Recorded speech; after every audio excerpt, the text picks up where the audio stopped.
mempraktekkan apa yang Roh Kudus telah berikan pada kita ya.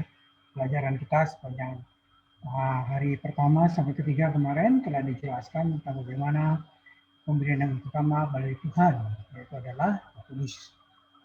Dalam suatu KKR, kebangkitan pembangunan rohani, kita bisa bayangkan ya, pada saat pembicara memberikan seruan terakhir untuk mengundang pendengar menerima Yesus dan mengikuti dia ataupun mengambil keputusan untuk dibaptis ya.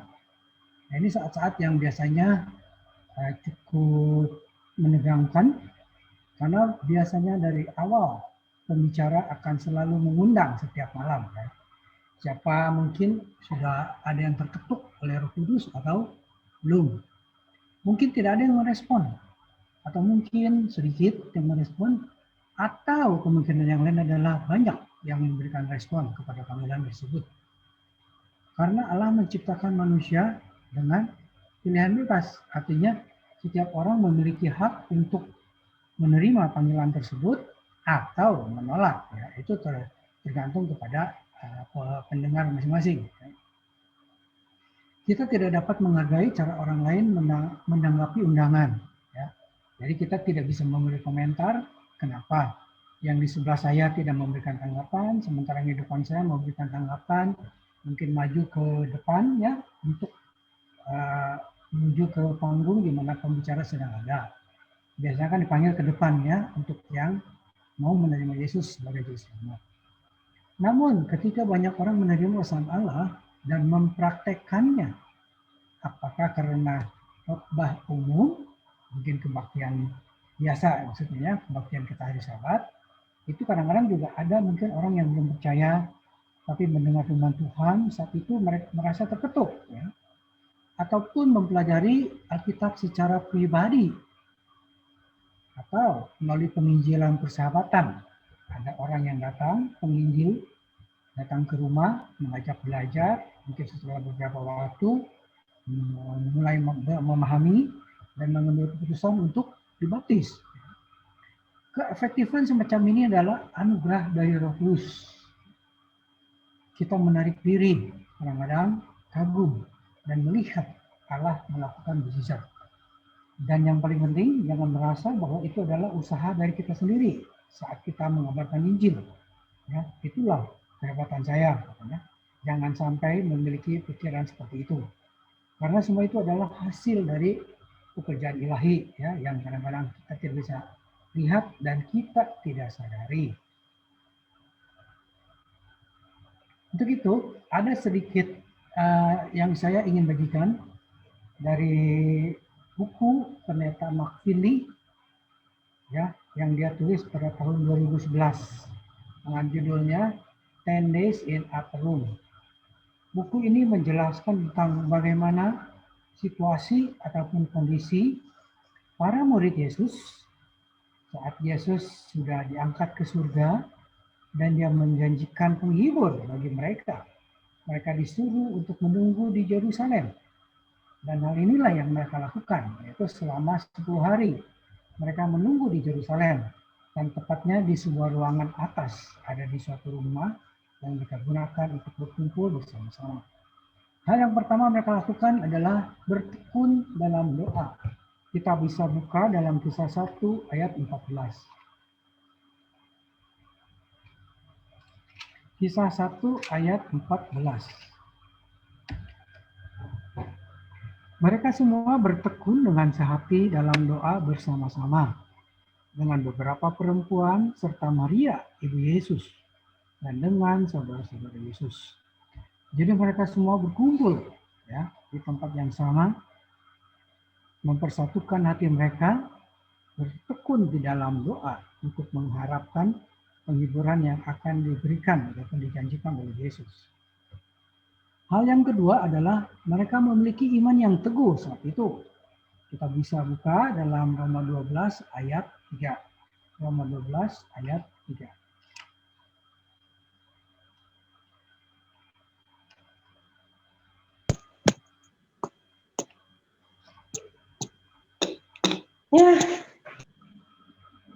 Berdasarkan kasih karunia yang dianugerahkan kepadaku, aku berkata kepadamu, setiap orang di antara kamu, janganlah kamu memikirkan hal-hal yang lebih tinggi daripada yang patut kamu pikirkan. Tetapi hendaklah kamu berpikir begitu rupa, sehingga kamu menguasai diri menurut ukuran iman yang dikaruniakan Allah kepada kamu masing-masing.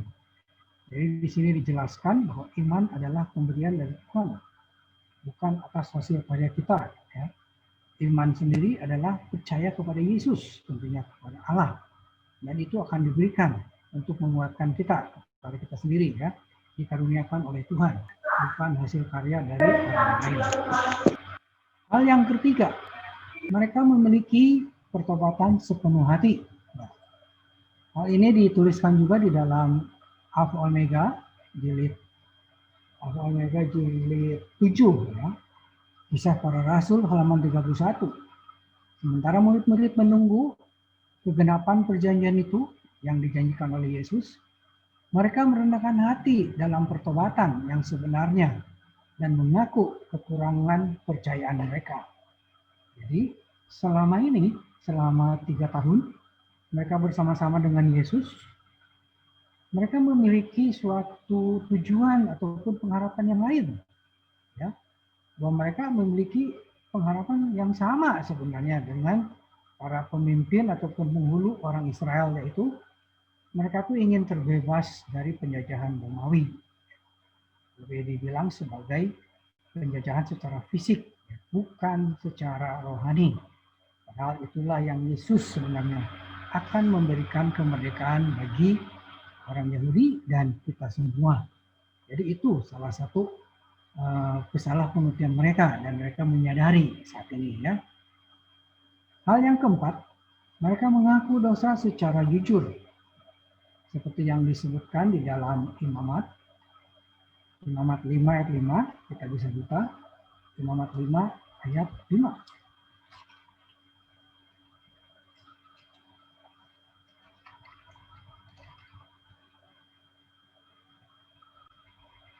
Jadi, apabila ia bersalah dalam salah satu perkara itu, haruslah ia mengakui dosa yang telah diperbuatnya itu.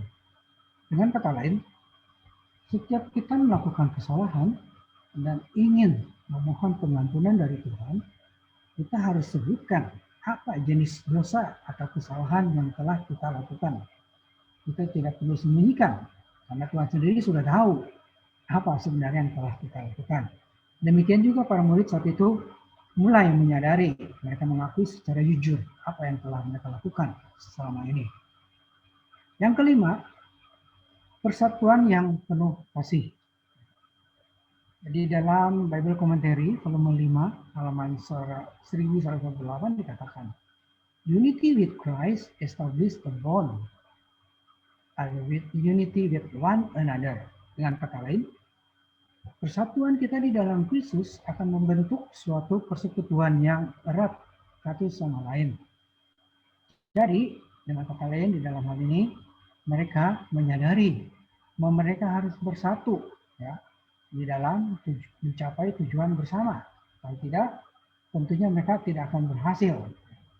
Jadi, selama 10 hari ini mereka baru menyadari akan hal ini. Selanjutnya, hal yang keenam, mereka memulai memeriksa diri mereka sendiri, introspeksi diri, ya. Seperti yang dikatakan dalam Yesaya 6 ayat 5. Celakalah aku binasa, sebab aku ini najis bibir. Kitab Yesaya ini kita sedang pelajari sepanjang kuartal ini dalam pelajaran sekolah sahabat, ya. Dalam pelajaran sebelumnya kita sudah tahu apa yang dimaksudkan oleh ayat ini, yaitu Yesaya menyadari, ya, bahwa dirinya ini tidak layak pada saat dia dipanggil oleh Tuhan untuk menjadi utusannya kepada bangsa Israel. Dan saat itu pertama adalah kepada Raja Ahaz. Ya. Jadi murid-murid ini menyadari kelemahan diri mereka pada saat itu. Selanjutnya, mereka saling melayani dengan rendah hati.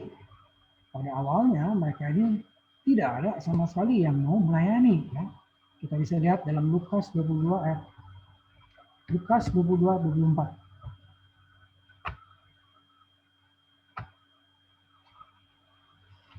Lukas 22 ayat 24.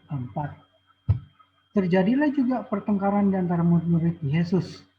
Siapakah dapat dianggap terbesar di antara mereka? Jadi mereka berseteru saat itu. Mereka menginginkan kedudukan yang paling tinggi. Karena mereka berharap pada saat Yesus mendirikan kerajaan, mungkin mereka berharap seperti kerajaan di dunia ini, bahwa mereka akan memiliki posisi yang penting. Mungkin ada yang di sebelah kanan, ada di sebelah kiri, atau hal-hal lain. Saat ini mereka sudah menyadari kesalahan mereka itu, ya, mereka jauhkan perasaan seperti itu. Hal selanjutnya yang ke-8, penurutan yang penuh untuk melakukan kehendak Allah.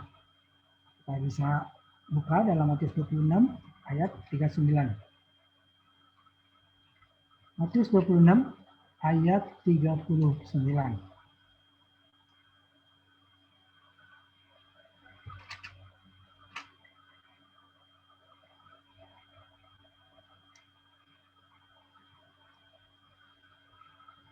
Maka ia maju sedikit, lalu sujud dan berdoa.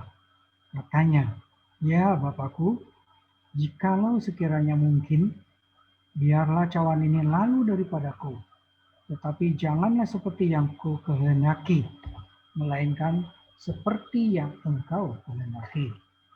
Ini adalah permohonan terakhir Yesus saat ia berada di Taman Getsemani sebelum disalib. Karena ia bergumul di Taman Getsemani ini, berdoa kepada Bapaknya, seandainya cawan ini bisa lalu dari hadapannya. Dia berharap kepada Bapa, dia katakan, kehendakmu yang jadi, bukan kehendakku. Murid-murid pun memiliki perasaan seperti itu pada saat ini. Berikutnya, mereka mengucapkan syukur, penuh sukacita dan pujian. Kembali lagi kita buka Kisah 2 ayat 46 sampai 47. Kisah 2 ayat 46 sampai 47. Dengan bertekun dan dengan sehati mereka berkumpul tiap-tiap hari dalam bait Allah. Mereka memecahkan roti di rumah masing-masing secara bergilir dan makan bersama-sama dengan gembira dan dengan tulus hati, sambil memuji Allah. Dan mereka disukai semua orang. Dan tiap-tiap hari Tuhan menambah jumlah mereka dengan orang yang diselamatkan. Jadi mereka berkumpul bersama-sama, memuji Tuhan, mengucapkan syukur, ya, begitu bergembira dengan apa yang mereka akan alami nantinya, ya, saat-saat terakhir sebelum pencurahan Roh Kudus. Kemudian yang terakhir, mereka menjadi saksi yang hidup. Menjadi saksi yang hidup. Markus 16 ayat 15. Ini adalah perintah Tuhan yang terakhir kepada murid-muridnya sebelum yang diangkat ke surga. Lalu ia berkata kepada mereka, "Pergilah ke seluruh dunia, beritakanlah Injil kepada segala makhluk." Ya, dimanapun mereka berada. Artinya Tuhan meminta pada murid-muridnya untuk mengabarkan Injil ke seluruh dunia. Bukan hanya untuk orang Yahudi. Ya. Untuk hal itulah kita memperoleh kebenaran dan kepercayaan pada Yesus sebagai Kristus. Jadi itulah 10 hal yang dialami oleh murid-murid Yesus sebelum Roh Kudus dicurahkan pada mereka pada hari Pentakosta. Kemungkinan hal-hal ini adalah merupakan suatu penuntun bagi masing-masing kita, ya. Pada saat kita menginginkan atau merindukan kecurahan hujan akhir, pada saat nanti, pada saat hujan akhir itu, ya, menjelang kedatangan Yesus yang kedua kali, tentunya kita sangat menginginkan hal itu. Selanjutnya dikatakan, berdoa untuk kebangunan rohani itu sangat penting, tetapi kita tidak bisa berhenti di situ. Saya mengundang Anda untuk mengambil langkah-langkah yang diperlukan untuk benar-benar mengalami kebangkitan pribadi. Dengan berkat Tuhan, hidup Anda bisa menjadi lebih kuat dan memuaskan dari sebelumnya. Rumah dan gereja Anda juga dapat mengalami kehidupan yang baru. bukan suatu sukacita bagi kita ya, bila rumah kita mengalami suatu suasana yang baru.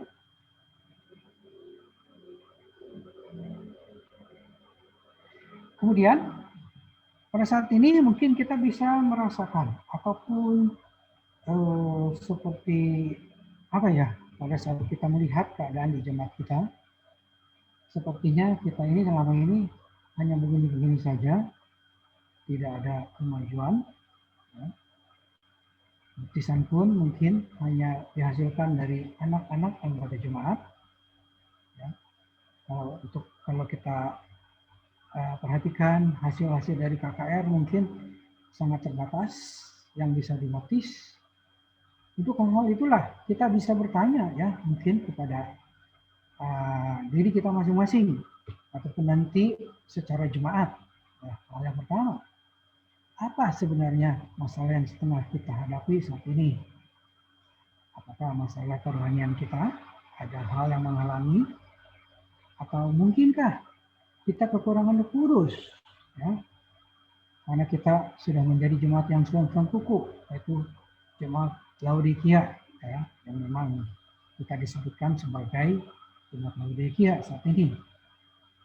Jika jawabannya ya, lalu mengapa kita kekurangan Roh Kudus dalam hidup kita? Jadi banyak hal-hal yang harus kita perbaiki atau periksa dalam kehidupan kita sehari. Apakah kehidupan kita selama ini sudah menggambarkan sebagai pengikut Yesus ataukah belum? Ya.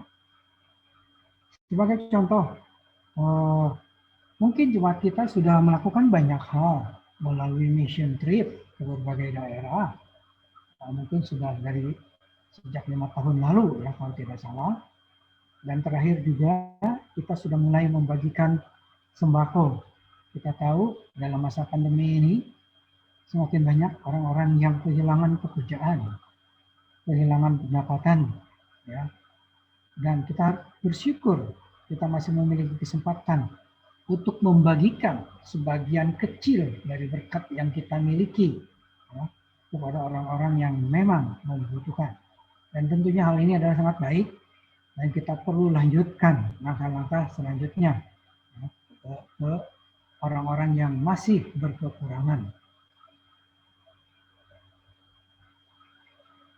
Kita bisa baca kembali ayat inti yang tadi telah dibacakan, Yakobus 4 ayat 2 dan 3. Kamu tidak memperoleh apa-apa karena kamu tidak berdoa, atau kamu berdoa juga tetapi kamu tidak menerima apa-apa karena kamu salah berdoa, sebab yang kamu minta itu hendak kamu habiskan untuk memuaskan hawa nafsumu. Dengan kata lain, ayat ini mengatakan bahwa doa kita mungkin salah, ya, sehingga hasil yang kita harapkan ini tidak sesuai dengan keinginan kita. Kita lebih mengutamakan kepuasan pribadi kita, ya, ataupun hanya mau membantu untuk sanak saudara kita ataupun orang-orang yang kita kenal. Ya. Seharusnya tidak seperti itu. Kita mau membantu ini kepada siapapun. Ya.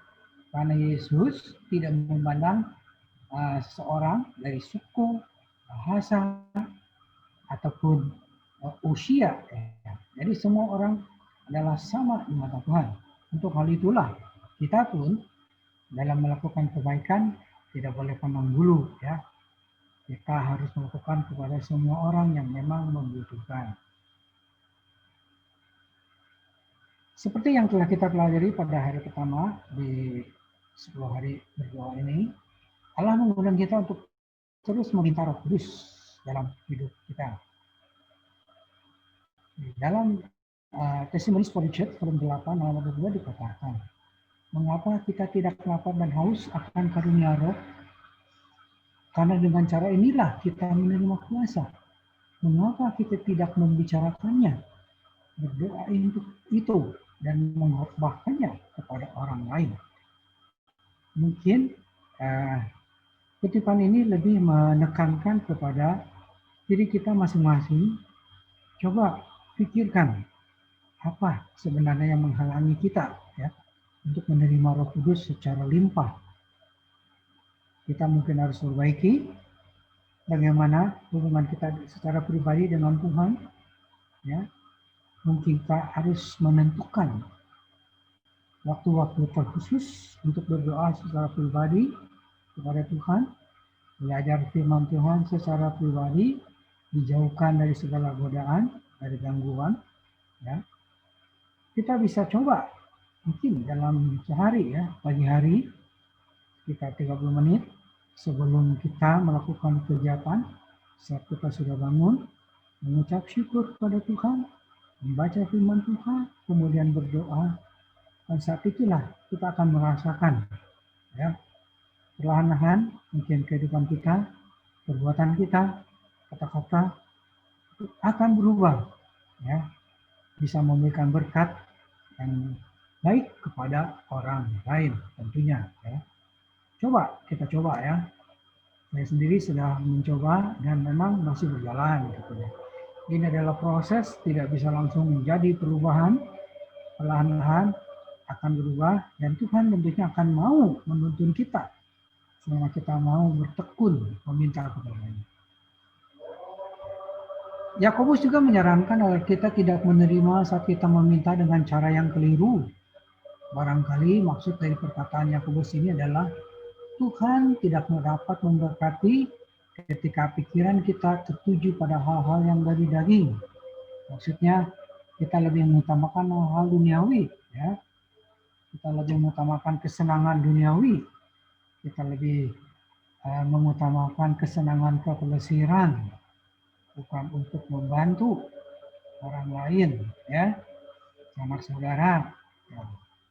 Dalam Roma 8 ayat 5 dan 6, Rasul Paulus juga katakan, Roma 8 ayat 5 dan 6.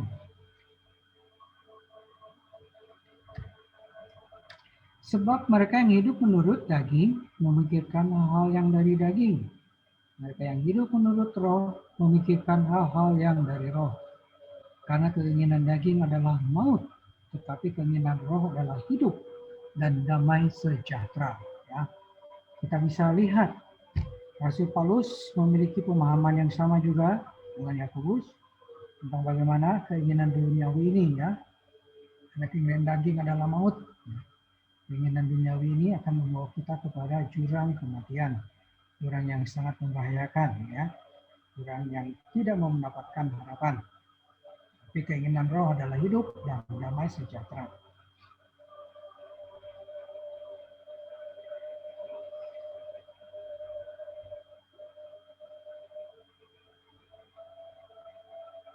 Apa yang dimaksud dengan pikiran kedagingan itu atau hal duniawi ini yang dibicarakan Paulus? Firman Allah menggambarkan adanya 3 kelompok orang, ada 3 kelompok manusia maksudnya, ya, dalam hubungannya dengan Allah. Dalam setiap kelompok banyak perbedaan tergantung pada pengajaran orang tua, karakter yang diwariskan, pengendalian diri, usia, budaya, pendidikan, ataupun lingkungan hidup seseorang, ya, yang mempengaruhi kehidupannya dan juga membentuk sikap dalam berhubungan dengan Tuhan. Namun terlepas dari perbedaan-perbedaan ini, ada 3 kelompok dasar manusia. Yang pertama adalah alamiah atau manusia keduniaan, kemudian manusia spiritual atau dipenuhi roh, dan juga manusia duniawi atau manusia dari daging. Jadi itulah ada 3 jenis manusia yang hidup dalam berhubungan dengan Tuhan. 3 kelompok manusia ini dibahas di dalam 1 Korintus 2 14-16 dan juga 1 Korintus 3 ayat 1-4. Secara singkat bisa kita kelompokkan sebagai ini. Manusia yang pertama, manusia alami ini hidup di dunia dan tidak memiliki ataupun belum memiliki hubungan dengan Tuhan. Jadi boleh dibilang orang-orang yang belum pernah mendengar tentang kabar Injil ataupun kebenaran, ya.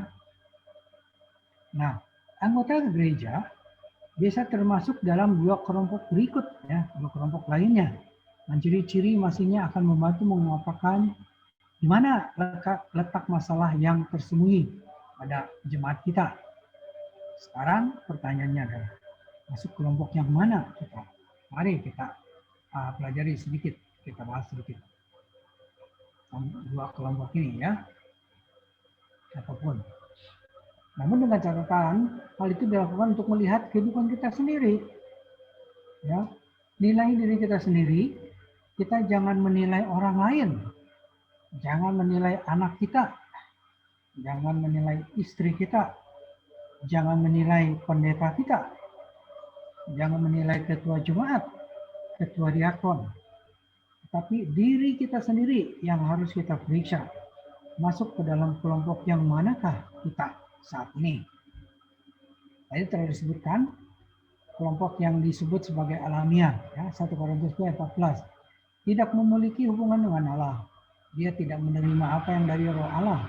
Karena itu adalah menurutnya adalah kebodohan baginya. Jadi ini sepertinya orang-orang yang tidak pernah mau menerima tentang kabar Injil ataupun memang belum mendengar. Ya. Kelompok yang kedua adalah kelompok spiritual. Memiliki hubungan yang sepenuhnya dan tulus kepada dengan Tuhan. Ketika kita rohani, kita memiliki pikiran roh Kristus. Saya bacakan mungkin 1 Korintus 2 ayat 16. 1 Korintus 2 ayat 16.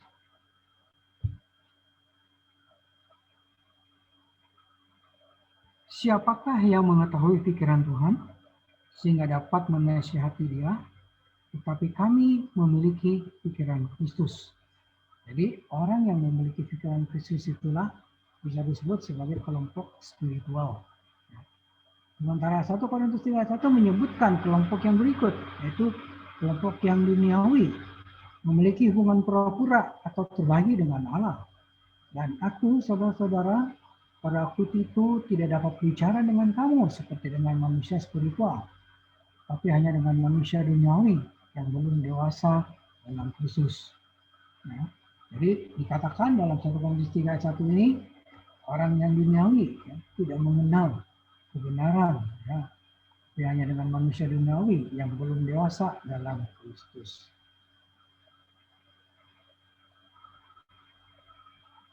Jadi dari 3 kelompok ini, masuk kelompok yang manakah kita pada saat ini?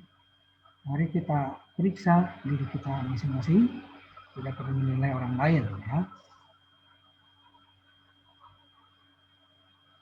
Ada sebuah ilustrasi yang ingin saya bagikan. Ini pengalaman adalah pengalaman yang dialami oleh anak-anak di Amerika setelah mereka mempelajari firman dari guru mereka. Mereka mulai berpikir apa sebenarnya yang mereka bisa lakukan ya, kepada kehidupan mereka. Adalah yang terpikir seorang gadis masih remaja ya, berkata kepada ibunya